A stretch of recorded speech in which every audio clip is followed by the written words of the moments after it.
ये वीडियो मेरे जैसे उन लाखों ट्रेडर्स के लिए है जो मार्केट में कुछ महीने या कुछ सालों से स्ट्रगल कर रहे हैं और वो अभी भी प्रॉफिटेबल ट्रेडर्स बनने की इच्छा रखते हैं। तो इस वीडियो को पूरा देखिए, हो सकता है ये आपकी लाइफ चेंज कर दे। तो चलिए शुरू करते हैं। अब क्योंकि ट्रेडिंग एक बिजनेस है और किसी भी बिजनेस की तरह यहां भी सक्सेस इस बात पर डिपेंड नहीं करता कि आपके पास कौन सी बिजनेस स्ट्रैटेजी है। सक्सेस इस बात पर डिपेंड करता है कि जब आपका ट्रेड आपके बनाए हुए प्लान के मुताबिक नहीं चलता, तब आप कैसे रिएक्ट करते हैं, और इसी को ट्रेडिंग साइकोलॉजी कहा जाता है। आज हम स्टेप बाय स्टेप समझेंगे वो 5 साइकोलॉजिकल एनिमीज जो हर एक ट्रेडर के अंदर छुपे हैं। हम उन्हें पहचानेंगे और सबसे जरूरी उनसे बाहर निकलने के प्रैक्टिकल तरीके भी सीखेंगे। लेकिन सबसे पहले ये जानते हैं कि ट्रेडिंग साइकोलॉजी क्या है और ये आपकी स्ट्रेटजी से क्यों ज्यादा जरूरी होती है। आप जब लाइव मार्केट में ट्रेडिंग करते हैं और जब प्राइस सडनली आपके खिलाफ जाने से आपको स्क्रीन पर लॉस दिखने लगता है, जिससे आपके सभी प्लान्स आपके अगेंस्ट जाते हैं, उस मोमेंट में आपका दिमाग कैसे बिहेव करता है, यही डिसाइड करता है कि आप प्रॉफिटेबल ट्रेडर हैं या नहीं। क्योंकि जब आप अपने किसी ट्रेडर फ्रेंड्स से मिलते हैं तो अक्सर आपने उसे कहते हुए सुना होगा, यार मुझे तो सब स्ट्रैटेजी पता है, अच्छे से चार्ट पढ़ना भी आता है, फिर भी मुझे लॉस क्यों होता है। हर ट्रेडर के मन में ये सवाल जरूर आता है, इसलिए इस सवाल का जवाब जानने के लिए हमें थोड़ा साइंस को समझना होगा। दुनिया भर के रिसर्चर्स ने एक स्टडी किया है और उसमें एक बात बहुत क्लियरली निकल कर आती है कि एक ट्रेडर जो गलतियां ट्रेडिंग करते समय करता है, उनमें से 90% गलतियां एनालिटिकल नहीं होती, वो इमोशनल होती हैं। यानी ट्रेडर को पता होता है कि उसे क्या करना चाहिए, लेकिन इमोशंस की वजह से वो कुछ और कर देता है। लेकिन ऐसा वो क्यों करता है? चलिए इसे और गहराई से समझते हैं। साइंस के मुताबिक हमारे दिमाग के 2 हिस्से होते हैं जो हमारे सभी डिसीजन में मेन रोल प्ले करते हैं। पहला है प्रीफ्रंटल कॉर्टेक्स। ये दिमाग का रैशनल हिस्सा है, यही सब एनालिसिस करता है और प्लान्स बनाता है, चार्ट देखकर लॉजिकल डिसीजंस लेता है।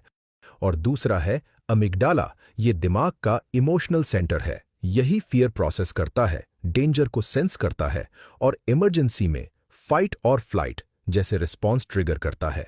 इसका मतलब जब आप मार्केट बंद होने के बाद रिलैक्स बैठकर चार्ट एनालिसिस करते हैं, तब आपके दिमाग का प्रीफ्रंटल कॉर्टेक्स एक्टिव होता है, जिस वजह से आप कामली सोचते हैं और अगले दिन के लिए बहुत अच्छे ट्रेडिंग प्लान्स बनाते हैं। लेकिन अगले दिन जैसे ही आप लाइव मार्केट में होते हैं और आपकी एंट्री करने के बाद जब आपका ट्रेड आपके अगेंस्ट जाने लगता है, तो आपके दिमाग का एमिगडाला एक्टिव हो जाता है। और जब एमिगडाला एक्टिव होता है तो वो प्रीफ्रंटल कॉर्टेक्स को ओवरराइड करता है, यानी कि वो इसकी नहीं सुनता, जिससे आप ना चाहते हुए ऐसे डिसीजंस लेते हैं जिन्हें आप अगर रिलैक्स मूड में होते तो कभी नहीं लेते। इसीलिए जब आपको सबसे ज्यादा रैशनल यानी कि सोच समझकर डिसीजन लेने की जरूरत होती है, ठीक उसी वक्त आपका दिमाग इमोशनल मोड में चला जाता है। यही वो फंडामेंटल रीजन है जिसकी वजह से इतने सारे ट्रेडर्स सब कुछ जानते हुए भी लाइव मार्केट में गलतियां करते हैं। और इसी वजह से ट्रेडिंग साइकोलॉजी आपके स्ट्रैटेजी से ज्यादा इंपॉर्टेंट होती है। इसलिए अब एक एक करके हम उन 5 एनिमीज को समझते हैं जो हर बिगिनर ट्रेडर को साइकोलॉजिकली कमजोर बनाते हैं। चैप्टर 1, लॉस अवर्जन यानी लॉस हो जाने का डर। साल 1979 में 2 साइकोलॉजिस्ट्स डैनियल कानेमैन और एमोस ट्वेर्स्की ने एक रिसर्च किया। उन्होंने लोगों को सिंपल चॉइसेस दिए, जिसमें उन्होंने लोगों से कहा, हम एक कॉइन को ऊपर उछालते हैं, अगर हेड्स आया तो आपको 1000 रुपए मिलेंगे और अगर टेल्स आया तो आपको हमें 500 रुपए देने होंगे। तो क्या आप ये गेम खेलेंगे? मैथमेटिकली अगर सोचा जाए तो ये गेम कंप्लीटली आपके फेवर में है, क्योंकि एक्सपेक्टेड वैल्यू पॉजिटिव है। लेकिन ज्यादातर लोगों ने इस खेल को खेलने से मना कर दिया। क्यों? क्योंकि रिसर्च में पाया गया कि इंसान को किसी चीज को खोने का दर्द उतनी ही चीज पाने की खुशी से लगभग 2 गुना ज्यादा इंटेंस होता है। यानी लोगों को 500 रुपए खोना इतना दर्दनाक लगता है कि उसके बदले में मिलने वाले 1000 रुपए पाने की खुशी भी कम पड़ जाती है। यही है लॉस अवर्जन, यानी नुकसान से बचने की हमारी इतनी जबरदस्त डिजायर होती है कि हम मैथमेटिकली सही डिसीजंस लेना भी छोड़ देते हैं। लेकिन अब इसका ट्रेडिंग से क्या कनेक्शन है? इसे समझते हैं। जब भी आप कोई ट्रेड लेते हैं और आपका एनालिसिस सही होता है, तो नॉर्मली प्राइस थोड़ी देर के लिए आपके अगेंस्ट जाती है और फिर आपके डायरेक्शन में मूव करती है। ये बिल्कुल एक नॉर्मल कंडीशन है। लेकिन जैसे ही प्राइस 10 टू 15 टू 20 पॉइंट्स आपके अगेंस्ट जाने लगती है और आपके अकाउंट पर लॉस दिखने लगता है, तो उस मोमेंट में आपका अमिगडला, वो फियर सेंटर एक्टिवेट हो जाता है। तब आपका दिमाग कहता है, यह लॉस और बढ़ने से पहले ट्रेड से निकलना जरूरी है, इसलिए आप अपना स्टॉप लॉस हिट होने से पहले खुद ही उस ट्रेड से एग्जिट कर लेते हैं। और आपके एग्जिट करते ही प्राइस वहां से रिवर्स होते हुए आपके टारगेट को हिट करती है और आप उसे देखते रह जाते हैं। यह सिचुएशन आपके साथ एक बार नहीं, बार बार होती होगी और हर बार आप फ्रस्ट्रेट होते हैं कि मेरा चार्ट एनालिसिस तो सही था, फिर लॉस क्यों हुआ। लेकिन सच यह है कि आपका लॉस इसलिए नहीं हुआ कि आपका एनालिसिस गलत था। लॉस इसलिए हुआ क्योंकि लॉस अवर्जन ने आपको डराकर एक अच्छी ट्रेड से स्टॉप लॉस हिट होने से पहले बाहर कर दिया। लॉस अवर्जन का दूसरा कॉन्सेप्ट तो इससे भी ज्यादा खतरनाक है। यह तब सामने आता है जब ट्रेड ऑलरेडी आपके अगेंस्ट में चल रहा होता है। जैसे कि मान लीजिए आपने निफ्टी में एक ट्रेड लिया और स्टॉप लॉस 60 पॉइंट्स नीचे लगाया। आपके ट्रेड एंट्री के बाद प्राइस 35 पॉइंट्स नीचे आती है। अब आपके दिमाग में क्या होता है? यहां लॉस अवर्जन कहता है, अगर स्टॉप लॉस हिट हो गया तो 1000 रुपए का नुकसान होगा। इसे लेने से अच्छा है थोड़ी देर और रुकते हैं, शायद यहां से मार्केट पलट जाए और आप अपना स्टॉप लॉस थोड़ा नीचे मूव करते हुए थोड़ा और वेट करते हैं। लेकिन प्राइस और नीचे जाती है, जिससे आपका लॉस पहले के मुकाबले और बड़ा हो जाता है। यहां पहले जो लॉस 1000 का था, अब वो बढ़कर 5000, 10,000 का हो गया है। ये एक बहुत ही डेंजरस पैटर्न है और लगभग हर एक बिगिनर ट्रेडर इससे गुजरा है। इसलिए इससे बाहर निकलने के लिए आपको कुछ तरीकों का इस्तेमाल करना होगा। पहला तरीका, ट्रेड लेने से पहले लॉस को मेंटली एक्सेप्ट करें। जब भी आप किसी ट्रेड में स्टॉप लॉस प्लेस करें, तो उस मोमेंट में खुद से कहें, ये पैसा मैंने ऑलरेडी स्पेंड कर लिया है और ये मेरा ट्रेडिंग कॉस्ट है।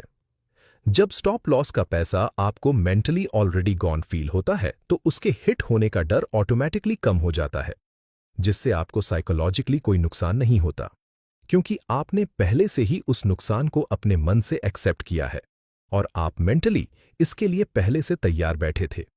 दूसरा तरीका, पोजीशन साइज को अपनी कंफर्ट लेवल से मैच करें। अगर किसी ट्रेड का लॉस आपको रात भर जगाए रखे, तो वो पोजीशन आपके लिए बहुत बड़ी है, यानी कि आपके औकात से बाहर है। आप जितनी जल्दी इसे स्वीकार करेंगे, उतना ही आपका फायदा होगा। आप अपने कैपिटल का मैक्सिमम 1 से 2% किसी एक ट्रेड में लॉस ले सकते हैं। जब लॉस अमाउंट छोटा होता है, तो दिमाग का लॉस अवर्जन सेंटर ज्यादा लाउड नहीं होता और आप अगले ट्रेड के लिए रिलैक्स माइंड से एनालिसिस कर सकते हैं। तीसरा तरीका, स्टॉप लॉस को एक बार लगाने के बाद स्क्रीन से दूरी बनाएं। बहुत से ट्रेडर्स ये काम करते हैं, वो ट्रेड एंट्री के बाद चार्ट को हर मिनट देखते रहते हैं और चार्ट पर होने वाला हर एक फ्लक्चुएशन उनके दिमाग को ट्रिगर करता है। ट्रेड लेने के बाद स्टॉप लॉस और टारगेट सेट हो गया, तो अब आपको चार्ट को हर 2 से 3 मिनट्स में देखने की जरूरत नहीं है। अगर आप ऐसा करते हैं, तो इससे उस ट्रेड में आपकी इमोशनल इंटरफेरेंस बढ़ जाती है और आप इमोशनल होकर गलत डिसीजंस लेने के लिए मजबूर हो जाते हैं।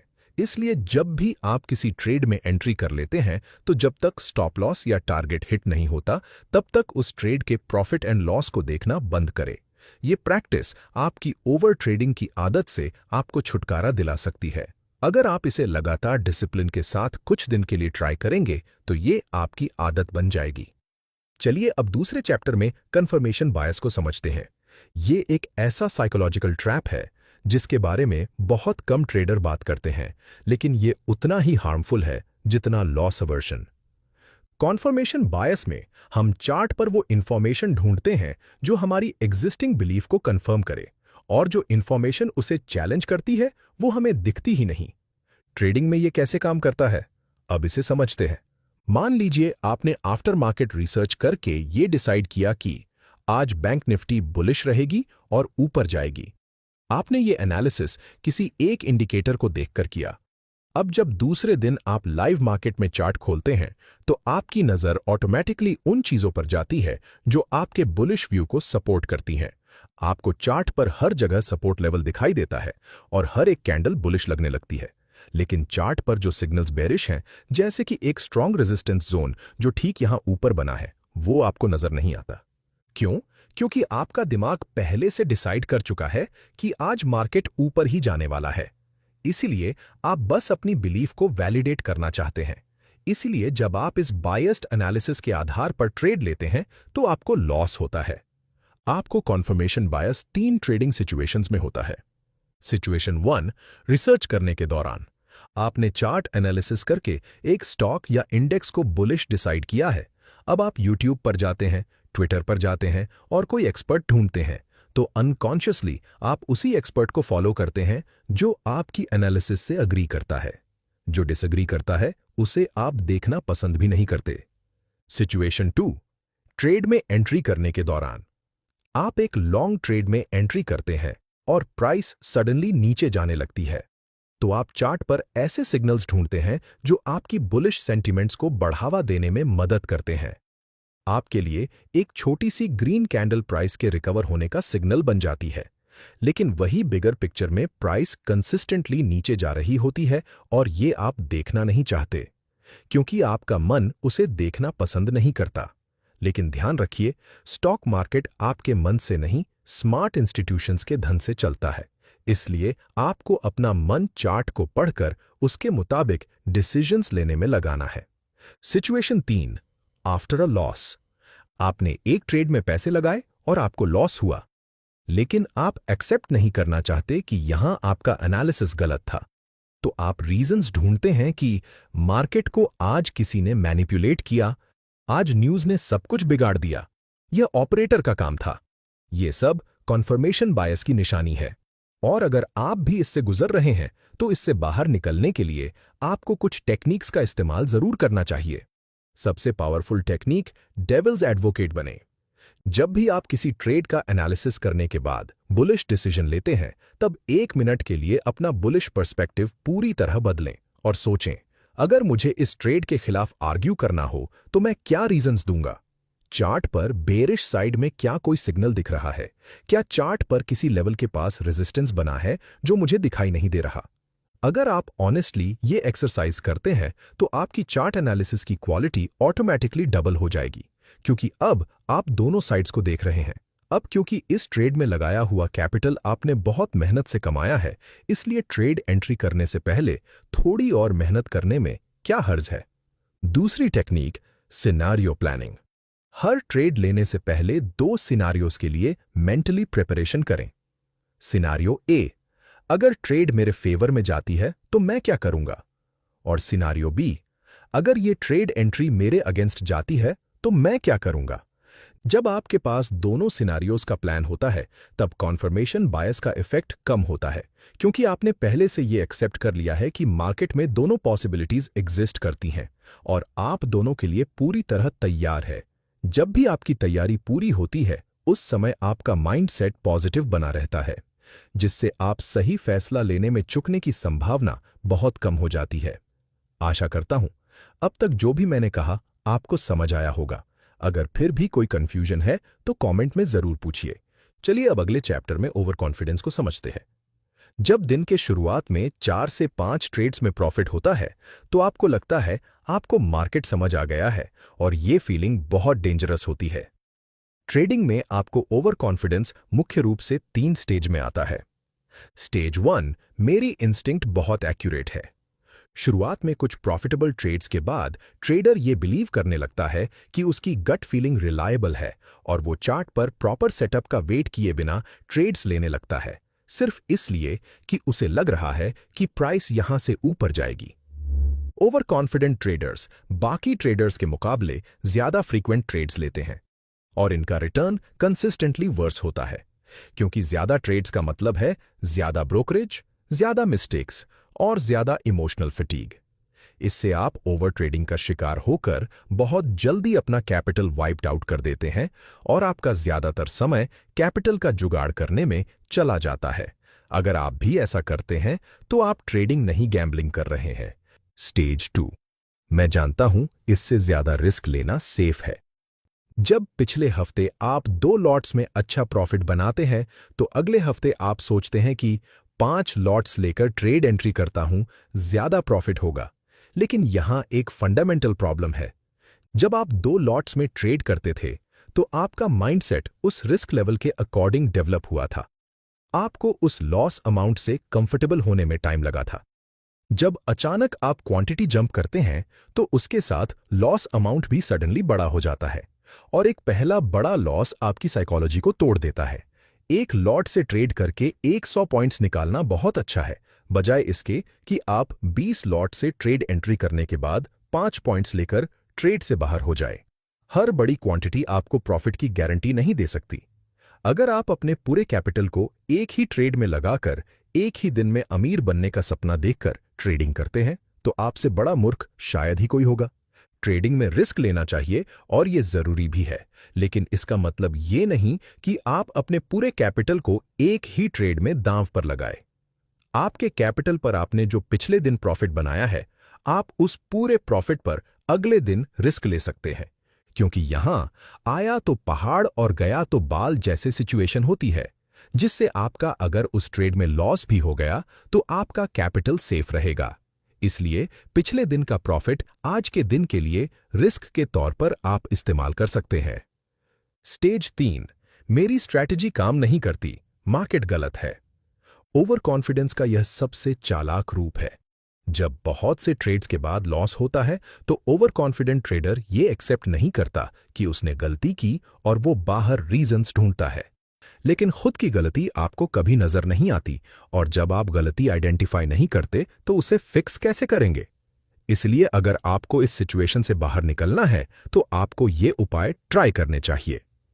पहला उपाय, प्रोबेबिलिटी थिंकिंग अपनाएं। मार्केट में कोई भी ट्रेड 100% सर्टेन नहीं होता। एक प्रो ट्रेडर कभी नहीं सोचता यह ट्रेड डेफिनेटली ऊपर जाएगा। वो सोचता है इस सेटअप में ऊपर जाने की प्रोबेबिलिटी ज्यादा है, इसलिए रिस्क रिवॉर्ड के हिसाब से ये ट्रेड एंट्री करने लायक है। यह subtle mindset shift over confidence को नेचुरली कंट्रोल करता है, क्योंकि जब आप खुद को याद दिलाते हैं कि यह सिर्फ प्रोबेबिलिटी है, सर्टेनिटी नहीं, तो आप ट्रेडिंग में ज्यादा केयरफुल रहते हैं और अलर्ट रहकर डिसीजंस लेते हैं। दूसरा उपाय, अपना परफॉर्मेंस रिव्यू करें। हर हफ्ते एक फिक्स टाइम में उस वीक के सभी ट्रेड्स रिव्यू करें। देखें कि कितने ट्रेड्स प्रॉफिटेबल थे, कितने लॉस में गए। लॉस वाली ट्रेड्स में पैटर्न देखें और क्या वो ट्रेड एंट्रीज बिना किसी प्रॉपर सेटअप के ली गई थीं, क्या रिस्क रिवॉर्ड सही था, क्या स्टॉप लॉस प्रॉपर था। यह ऑब्जेक्टिव डेटा आपको रियलिटी में रखता है। जब आप नंबर्स देखते हैं तो आपकी मुझे सब पता है वाली फीलिंग ऑटोमेटिकली कम होती है। तीसरा उपाय, क्वांटिटी को ग्रेजुअली बढ़ाएं। क्वांटिटी इंक्रीज करने का एक रूल बनाएं। जब 30 कंसेक्यूटिव ट्रेड्स में आपका रिस्क रिवॉर्ड और एक्यूरेसी एक कंसिस्टेंट लेवल पर हो, तब क्वांटिटी में थोड़ी बढ़ोतरी करें। सडनली नहीं, ग्रेजुअली। ये आपकी साइकोलॉजी को नई क्वांटिटी के साथ स्लोली एडजस्ट होने का टाइम देता है। अगर आप इन्हें ट्राई करेंगे तो आप ओवर कॉन्फिडेंस से दूर रह सकते हैं। चलिए अब चैप्टर 4 में हर्ड मेंटालिटी को समझते हैं। जब भेड़ की तरह सब रिटेल ट्रेडर्स एक ही डायरेक्शन में चलते हैं तो जो स्मार्ट इंस्टीट्यूशनल प्लेयर्स हैं वो उनके एग्जैक्टली अपोजिट साइड में खड़े होते हैं, और जैसे ही आप उनके रडार में आते हैं वो आपके स्टॉप लॉस हिट करते हुए आपको ट्रैप कर लेते हैं। ज्यादातर सभी ट्रेडर इस मेंटालिटी का इन 3 जगह शिकार होते हैं। पहली जगह सोशल मीडिया और टेलीग्राम ग्रुप्स। आप देखते हैं कि एक स्टॉक या इंडेक्स तेजी से मूव कर रहा है और टेलीग्राम ग्रुप्स में स्क्रीनशॉट्स आ रहे हैं। साथ ही ट्विटर पर सब उसी की बात कर रहे हैं और यूट्यूब शॉर्ट्स और इंस्टाग्राम रील्स में भी आपको वही स्टॉक दिखाई दे रहा है, जिसे देखकर आप बिना कोई एनालिसिस किए उस एक्साइटमेंट में कूद जाते हैं। इसी को हर्ड मेंटालिटी कहा जाता है। दूसरी जगह टिप्स और रिकमेंडेशंस। आज यह ऑप्शन बाय करो, बड़ा मूव आने वाला है। इस तरह के टिप्स या फिर टिप पर किसी एक्सपर्ट के कहने पर बिना यह समझे कि वो टिप किस बेसिस पर दी जा रही है, आप ट्रेड में एंट्री कर लेते हैं। तो ये भी हर्ड मेंटालिटी है, क्योंकि यहां आप खुद नहीं सोच रहे, आप दूसरों के पीछे चल रहे हैं। तीसरी जगह पैनिक सेलिंग। एक दिन मार्केट अचानक तेजी से नीचे गिरने लगता है, जिसे देखकर सब अपनी पोजीशन से एग्जिट कर रहे हैं। आप भी घबराकर एग्जिट कर लेते हैं और अगले दिन वही स्टॉक तेजी से ऊपर निकल जाता है। ये भी हर्ड मेंटालिटी का उदाहरण है। जब रिटेल ट्रेडर्स मैस में एक डायरेक्शन में मूव करते हैं तो वो एग्जैक्टली वो वक्त होता है जब इंस्टीट्यूशनल प्लेयर्स यानी स्मार्ट मनी ऑपोजिट साइड ले रही होती है। सोचिए, अगर सब रिटेल ट्रेडर्स ने एक बड़ी बुलिश मूव देखकर कॉल ऑप्शंस बाय कर लिए तो उन सबको कौन बेच रहा है? कोई तो है जो उन्हें सेल कर रहा है, और वो वही हैं जिनके पास ज्यादा कैपिटल और इंफॉर्मेशन है। इसीलिए बहुत बार जब मार्केट में किसी लेवल को लेकर सबसे ज्यादा एक्साइटमेंट होती है, तब मार्केट रिवर्सल के सबसे करीब होता है। इस तरह की मेंटालिटी से अगर आपको बाहर निकलना है तो आपको कुछ ट्रिक्स फॉलो करने पड़ेंगे। पहला ट्रिक, ट्रेडिंग आवर्स में अपना सोशल मीडिया बंद रखें। मार्केट ओपन होने से मार्केट क्लोज होने तक टेलीग्राम ग्रुप्स, ट्विटर, इंस्टाग्राम सब बंद। इसे एक स्ट्रिक्ट रूल बनाइए, क्योंकि जब आप दूसरों की नॉइज नहीं सुनते तब आपका खुद का एनालिसिस क्लियर होता है। दूसरा ट्रिक, हर ट्रेड के लिए एक रिटन रीजन चाहिए। कोई भी ट्रेड लेने से पहले एक लाइन लिखिए, यह ट्रेड मैं क्यों ले रहा हूं। अगर आपका जवाब है क्योंकि टेलीग्राम ग्रुप में किसी ने बोला या क्योंकि सब ले रहे हैं, तो वो ट्रेड मत लीजिए। आपके पास हर एक ट्रेड का रीजन होना चाहिए। मेरे चार्ट एनालिसिस के अकॉर्डिंग यह सेटअप बना है, यह लेवल स्ट्रांग है, रिस्क रिवॉर्ड सही है। अगर आपके पास भी ये कारण है तो ही ट्रेड में एंट्री करें।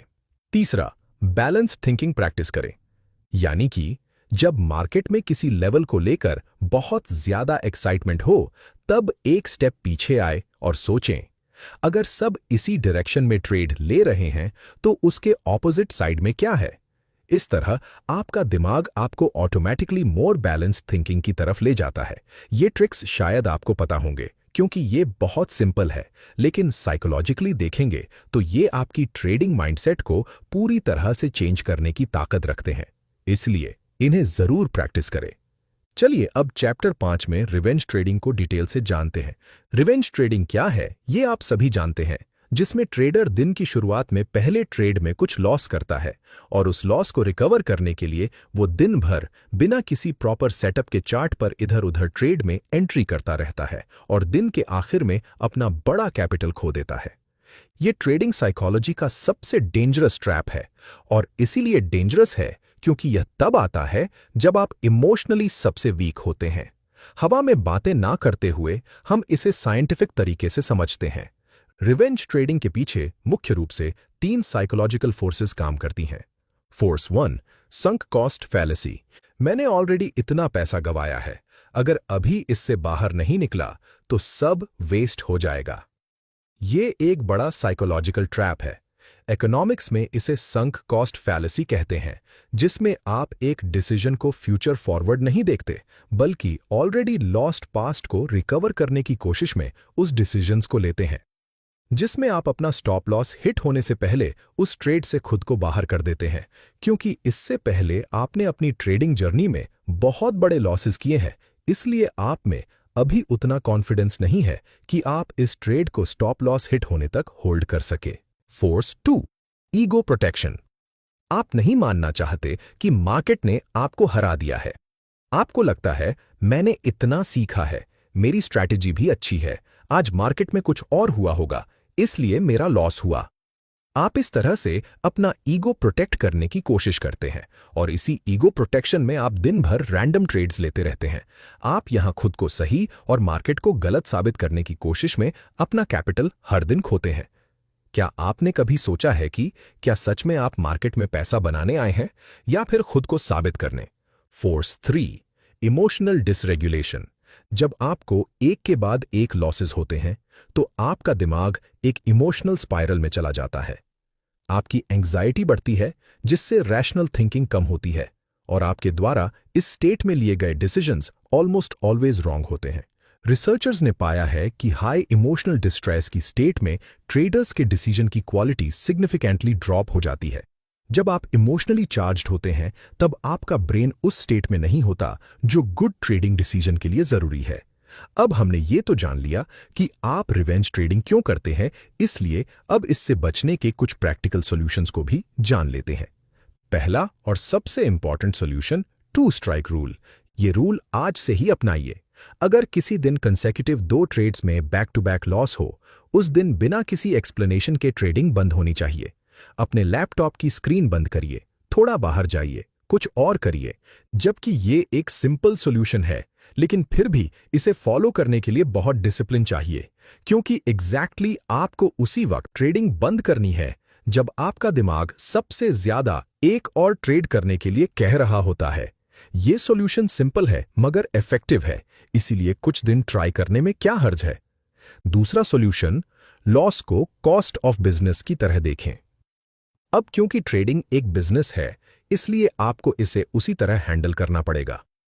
आप अपने ट्रेडिंग में हुए लॉस को भी कॉस्ट ऑफ बिजनेस की तरह देखना सीखिए। कुछ ट्रेड्स में आपका लॉस होगा और ये बिल्कुल नॉर्मल है। आपको बस उस एक लॉस को रिकवर करने के लिए और बड़े लॉसेस करने से बचना होगा। आपको ट्रेडिंग में प्रॉफिट बनाने का दूसरा मौका जरूर मिलता है, लेकिन अगर आपके पास कैपिटल ही नहीं बचा तो आप अगला ट्रेड कैसे लेंगे, इसे भी आपको समझना होगा। इसीलिए हर लॉस को ठंडे दिमाग से एनालाइज करें और आपने उसमें कौन सी गलतियां की है उन्हें अगले ट्रेड में ना दोहराने की कोशिश कीजिए। क्योंकि ट्रेडिंग करना आपका अपना सपना है, आप यहां अपनी मर्जी से आए हैं, इसीलिए अपने लॉस के लिए आप खुद ही जिम्मेदार हैं और आपको इस जिम्मेदारी को समझना होगा। चलिए अब अगले सॉल्यूशन को समझते हैं। तीसरा सॉल्यूशन, एक फिजिकल क्यू बनाएं। जब भी आपको लगे कि आप इमोशनली डिस्टर्ब हैं और रिवेंज ट्रेड लेने का मन कर रहा है, तो उस समय एक स्पेसिफिक फिजिकल एक्शन करें। जैसे अपने ट्रेडिंग डेस्क के सामने से उठकर 5 मिनट बाहर जाएं, पानी पिएं, 10 डीप ब्रेथ्स लें। यह फिजिकल ब्रेक आपके दिमाग में बन रहे अमिगडेला को काम करने में हेल्प करती है और आपका प्रीफ्रंटल कॉर्टेक्स यानी कि रैशनल ब्रेन वापस एक्टिव होता है। दिखने में ये सब छोटी छोटी एक्टिविटीज लगती है, लेकिन जब आप इन्हें रेगुलर बेसिस पर दोहराते हैं तो इसका बहुत पॉजिटिव इम्पैक्ट आपकी ट्रेडिंग साइकोलॉजी पर पड़ता है। और इन्हें करने के लिए आपको कोई कोर्स खरीदने की जरूरत भी नहीं है। सिर्फ अपने मन को अपने दिमाग के काबू में रखने की कला आपको सीखनी होगी।